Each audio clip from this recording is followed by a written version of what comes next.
फिर मैंने और एक स्वर्गदूत को मध्य आकाश में उड़ते देखा। उसके पास पृथ्वी पर रहने वाली हर जाति, कुल, भाषा लोगों को सुनाने के लिए अनंत सुसमाचार था। उसने ऊंची आवाज़ से कहा, परमेश्वर से डरो और उसकी महिमा करो, क्योंकि उसके न्याय का समय आ पहुंचा है। उसी की उपासना करो जिसने स्वर्ग, पृथ्वी और समुद्र और जल के सोते बनाए। हेलो दोस्तों, मैं दीपक मसीह और एक नई वीडियो में मैं आप लोगों का हार्दिक स्वागत करता हूं। जैसा कि अभी वचन में हम लोगों ने पढ़ा कि परमेश्वर का न्याय का समय आ पहुंचा है और यह परमेश्वर का न्याय उस दिन पूरा होगा जब यीशु का सेकंड कमिंग होगा। इसी बात को मत्ती लिखित सुसमाचार का 16 अध्याय का 27 पद में यीशु कुछ इस तरह से कहता है, क्योंकि मनुष्य का पुत्र अपने स्वर्गदूतों के साथ पिता की महिमा में आने वाला है, तब वह प्रत्येक मनुष्य को उसके कर्मों के अनुसार प्रतिफल देगा। तो यह प्रतिफल कैसा होगा इस पृथ्वी के निवासियों के लिए, आज इसी विषय पर इस वीडियो पर हम लोग चर्चा करने जा रहे हैं। जब अदालत बैठती है और न्याय होता है तो सजा किसको मिलती है? अपराधी को। तो अपराधी कौन है?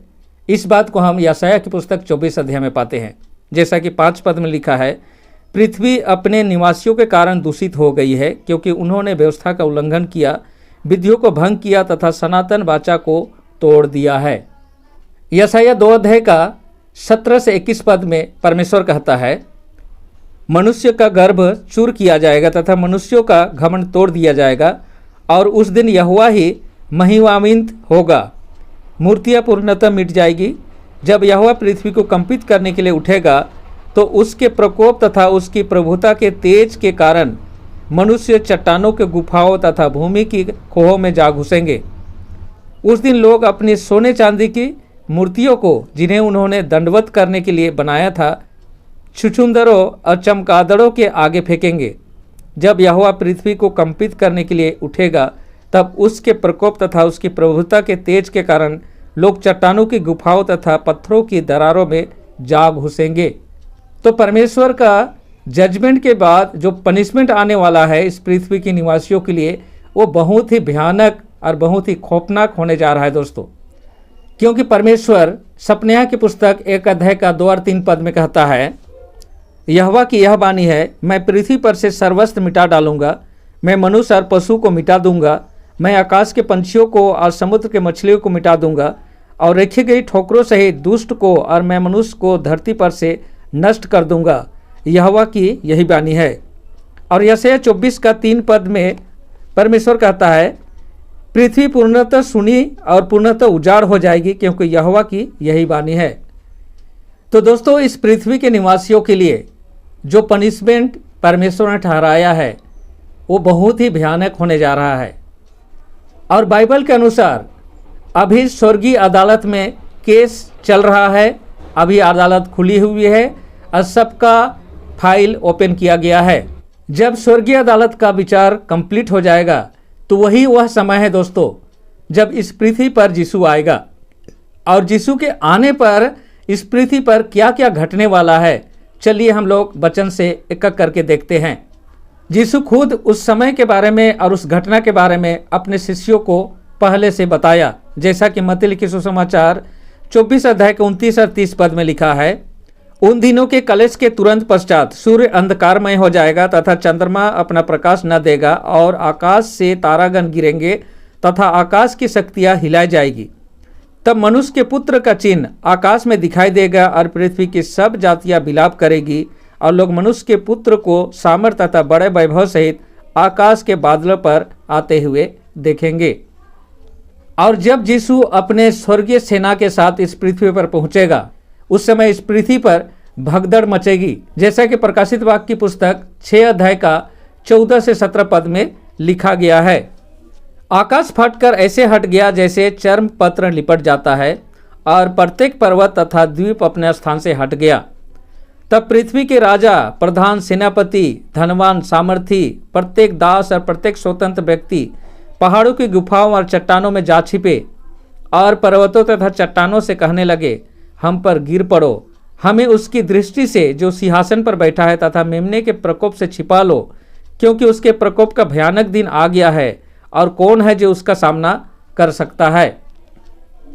लेकिन पहाड़ों की गुफाओं और चट्टानों की खोहों पर छिपने से आप बच नहीं सकते, क्योंकि वह समय अफरा तफरी का होगा। जैसा कि यशायाह की पुस्तक 24 अध्याय का 17 से 20 पद में लिखा है, हे पृथ्वी के निवासी, आतंक, गड्ढे और फंदे तेरे सामने हैं। उस समय जो कोई आतंक का सुसमाचार सुनकर भागेगा वह गड्ढे में गिरेगा, और जो गड्ढे से बाहर निकल आएगा वह फंदे में फंसेगा। क्योंकि आकाश के झरोखे खुल जाएंगे और पृथ्वी की नींव डोल उठेगी।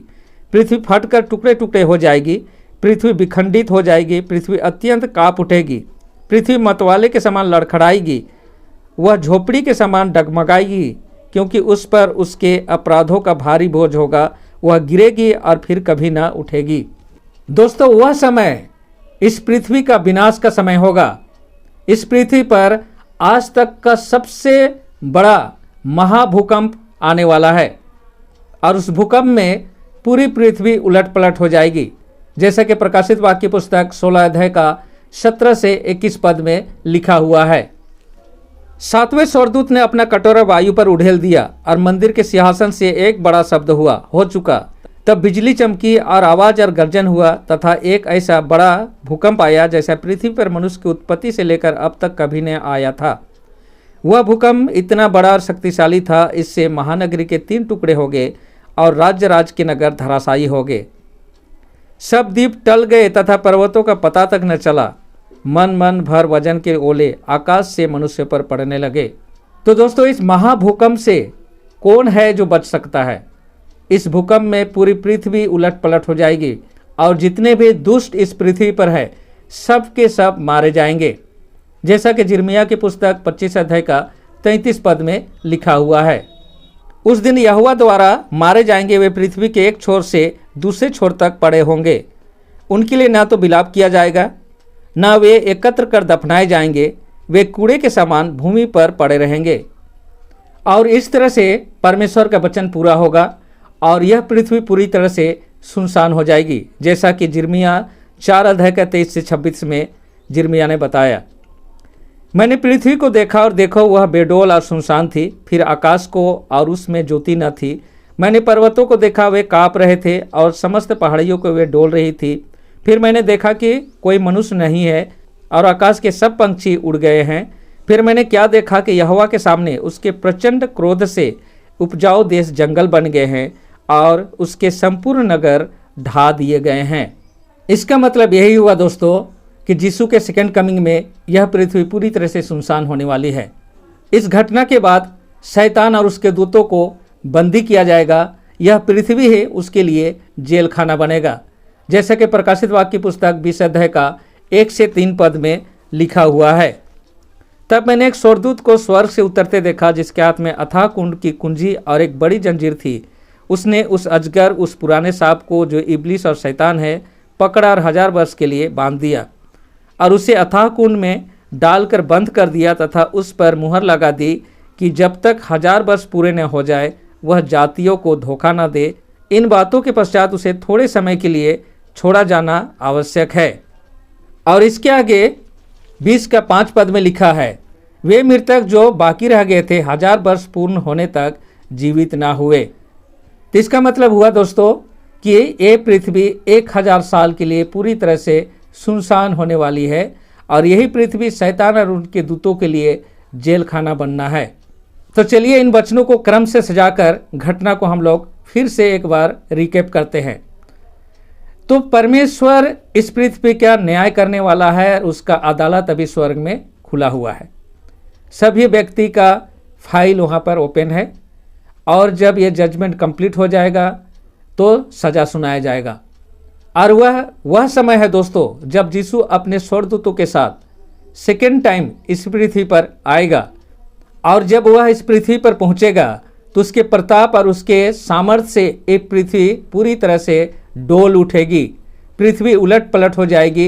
इस पृथ्वी में सबसे बड़ा भूकंप आएगा और ओले गिरेंगे और इस तरह से इस पृथ्वी के जितने भी जीवित प्राणी हैं सब के सब मारे जाएंगे और पूरे 1000 साल के लिए यह पृथ्वी पूरी तरह से सुनसान हो जाएगी, क्योंकि उसी समय शैतान और उसके दूतों को बंदी बनाया जाएगा और बंदी बनाकर इसी पृथ्वी में उसे कैद करके रखा जाएगा। तो दोस्तों इस भयानक घटना से बचना चाहते हैं तो अभी आपके पास समय है, क्योंकि यदि आपका जजमेंट कंप्लीट हो गया उसके बाद आप पछताने से भी आप कुछ नहीं कर पाएंगे। सबक उपदेशक की पुस्तक 12 अध्याय का 13-14 पद में सोलोमन समस्त पृथ्वी के निवासियों को चेतावनी देता है और कहता है, जब सब कुछ सुन लिया गया, निष्कर्ष यह है, परमेश्वर का भय मान और उसकी आज्ञाओं का पालन कर, क्योंकि प्रत्येक मनुष्य का कर्तव्य यही है।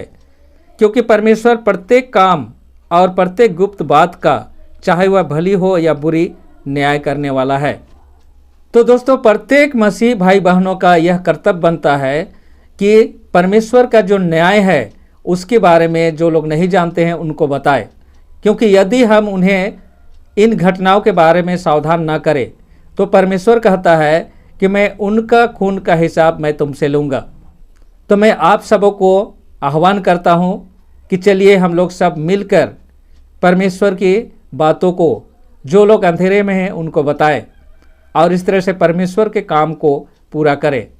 तो आज का वीडियो मैं यहीं पर समाप्त करता हूँ। मिलता हूँ अगले वीडियो में। तब तक परमेश्वर के आशीषों का आनंद उठाइए। परमेश्वर आप लोगों के साथ हो। आमीन।